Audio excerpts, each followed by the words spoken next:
in springtime you could cut it completely down, and what that does is it cleans out all the dead You mean material. cut all this out? Cut all the dead out?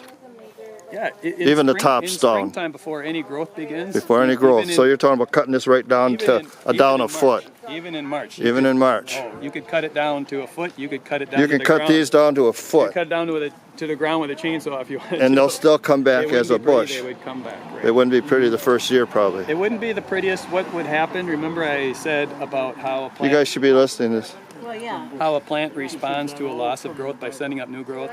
Well, when you do something real dramatic, sometimes the branching habit changes a little bit. So instead of maybe having a real nice fullness to it and more of a layered branching, what can happen is that you can get some very upright or upright oriented branching taking place. I got a good And in example. some of that. cases that's You got okay. any opinions over there? Or you kind of out of... Okay. Well, just yell if you got one, so we... As far as the They look trimming fine. goes. Yeah. Well, don't be afraid to say something.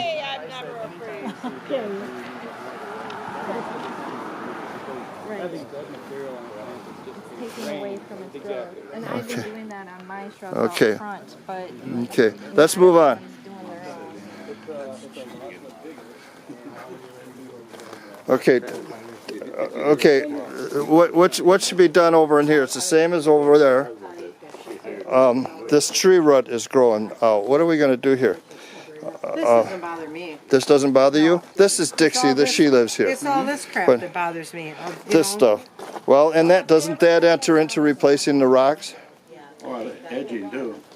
Yeah, well, the tree root has to stay. Yeah.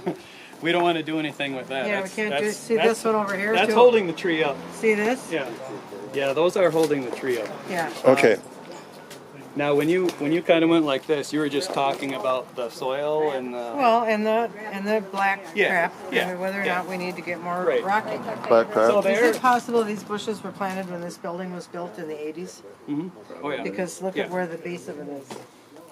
As far as... Okay. Look how far they've grown out. Now, so could these, like you said over there, that those bushes could be cut right down to the ground and they'll come back pretty. What would happen here if these were cut down? They'd die. Okay, I just had to ask a question. I kind of figured No, that. that's a great question. Those, Okay. those wouldn't handle it. The bird's nests that you see on the other side there, the low-growing ones, Yep. would they survive here? Yeah. Yeah. I would just say that it's nice to have variety too.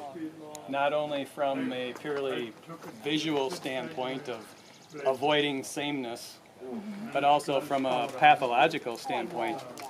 You know, you've probably heard of monocultures, and a prime example of the situation is with the Dutch elm disease and wiping out all the elm trees. And I'm not trying to scare you, but it's just, that's a possibility anytime in nature. like a forest, just getting so big. variety.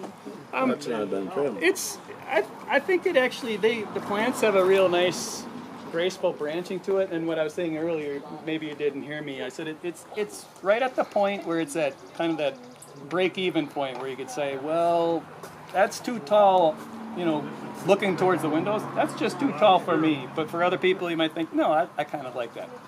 Any bit taller, then I think they would look a little bit overdone. So I think your question is asking for a purely subjective answer, and that is, I kind of like them, but yet it could use a facelift too.